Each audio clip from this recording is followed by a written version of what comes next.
खबर इस वक्त की आपको बता दें, उत्तर प्रदेश के कासगंज में बीती रात शराब माफिया ने पुलिस वालों पर जानलेवा हमला किया है। शराब माफिया ने बंधक बनाकर पुलिस वालों की पिटाई की, जिसमें एक सिपाही की मौत हो गई है। वहीं दबिश देने गए दारोगा को भी माफिया ने जमकर पीटा है। पीटने के बाद दारोगा को एक खेत में लहूलुहान हालत में फेंक दिया। घटना के बाद सीएम योगी ने एनएसए लगाने की बात कही है। इन लोगों पर एनएसए, जो भी आरोपी हैं उन पर एनएसए लगाने का आदेश दिया है और उन्हें जल्द से जल्द गिरफ्तार कर कड़ी सजा देने की बात कही है। साथ ही घटना में संलिप्त लोगों पर, जैसा कि मैंने आपको बताया, कि एनएसए लगाने का आदेश दिया गया है। इसके अलावा मृतक के परिवार को 50 लाख रुपए का आर्थिक मुआवजा और एक आश्रित को सरकारी नौकरी देने का भी ऐलान किया गया है। हिमांशु मिश्रा हमारे संवाददाता हमारे साथ जुड़ गए हैं ज्यादा जानकारी के साथ। हिमांशु, ये खबर सामने आने के बाद एक और बात जहन में आती है, वो ये कि पहले से पुलिस को इस पूरे मामले में जानकारी थी, पूरी टीम वहां पर गई थी, लेकिन उसके बावजूद क्या इन आरोपियों, इन माफियाओं के सामने पुलिस इतनी कमजोर हो गई कि उन्हें ही बंधक बनाकर पीट दिया गया? जी बिल्कुल, जो समझ आ रहा है, जो पुलिस से जानकारी सोर्सेज से मिल रही है कि पुलिस को शायद उनकी संख्या का अंदाजा नहीं था, उनकी मौजूदगी कितनी है, किस संख्या में मौजूद है, ये पुलिस को अंदाजा नहीं था। और जब पुलिस की टीम वहां पर पहुंची तो जो बदमाश थे उन्होंने उन्हें बंधक बना लिया और उसके बाद 6:30 बजे के आसपास, यानी घटना के तकरीबन 3 घंटे के आसपास पुलिस को जानकारी मिली कि उनके दरोगा और सिपाही घायल हालत में तिरपुरा गांव के आगे एक सुनसान जगह पड़े हुए हैं।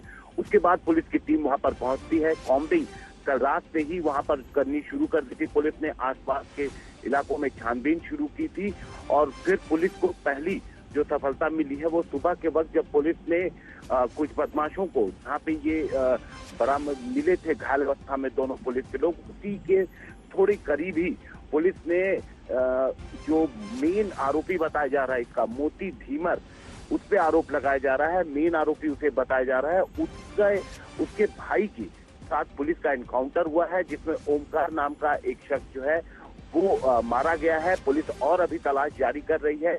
पुलिस को शक है कि ओमकार के साथ कुछ और लोग थे जो आसपास छिपे हो सकते हैं। तो कॉम्बिंग पूरी तरीके से चल रही है, आसपास तलाशी भी चल रही है और इस दौरान यूपी से, लखनऊ से एसटीएफ की टीम भी कासगंज पहुंच गई है। बिल्कुल, बहुत बहुत शुक्रिया आपका हिमांशु तमाम जानकारी के लिए। तो आपको बता दें कि इस पूरी घटना में एक सिपाही की मौत हो गई है, जबकि एक दारोगा जो है वो गंभीर रूप से घायल है।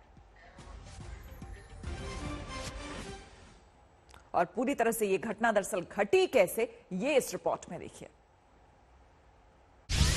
यूपी के माफिया के निशाने पर पुलिस। बिकरू कांड के बाद दूसरा बड़ा हमला, पीट पीट कर सिपाही को मार डाला, दरोगा को अधमरा करके खेत में फेंका। योगी राज में यूपी में भले ही माफिया के खिलाफ सख्त कार्रवाई हो रही हो, लेकिन कासगंज की एक घटना ने एक बार फिर बता और जता दिया कि माफिया अभी अपनी हद में नहीं है। शराब माफिया को पकड़ने एक गांव में दबिश देने आए अशोक पाल नाम के इस दरोगा को माफिया ने बंधक बनाकर बुरी तरह लहूलुहान कर डाला। कई घंटे बाद साथी पुलिस वालों ने कुछ इस तरह दरोगा को खेत से रेस्क्यू करके अस्पताल पहुंचाया। दरोगा खुशकिस्मत थे कि उनकी जान बच गई, लेकिन सिपाही देवेंद्र को इस दबिश में जान गंवानी पड़ी। दरोगा और सिपाही ने सिद्धपुरा थाना क्षेत्र के नगला धीमर गांव में दबिश दी थी। इस गांव में बड़े पैमाने पर कच्ची शराब बनती है। पुलिस कुख्यात शराब माफिया मोती को पकड़ने गई थी। माफिया ने दोनों को बंधक बनाकर बुरी तरह पीटा। कई थानों की पुलिस ने मौके पर जाकर दरोगा को बचाया।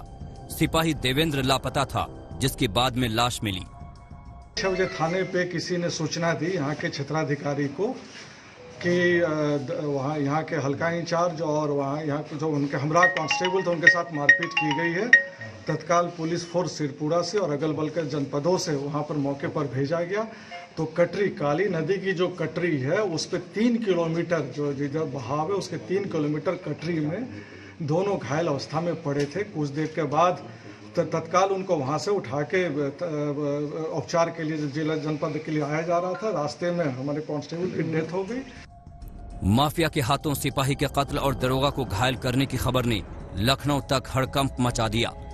माफिया के खिलाफ सख्ती के लिए पहचाने जाने वाले सीएम योगी आदित्यनाथ तुरंत एक्शन में आए। अब वो खुद इस मामले की मॉनिटरिंग कर रहे हैं। माननीय मुख्यमंत्री जी ने इस घटना का को तत्काल संज्ञान में लेते हुए जो अपराधी हैं उनके विरुद्ध कठोर कार्रवाई करने के निर्देश दिए हैं। साथ ही साथ जो हमारे साथी मृतक श्री देवेंद्र शहीद हुए हैं उनके परिवारीजन को 50 लाख रुपए और एक व्यक्ति को नौकरी देने की घोषणा की है। और माननीय मुख्यमंत्री जी लगातार इस घटना की मॉनिटरिंग कर रहे हैं और हम सभी लोग यहाँ आप देख रहे हैं मौके पर हैं और जो भी दोषी हैं उनको बख्शा नहीं जाएगा। पुलिस ने शराब माफिया की तलाश में मुहिम भी छेड़ी, लेकिन अब तक उसका कोई सुराग नहीं मिल पाया है। एटा से देवेशपाल सिंह, आज तक।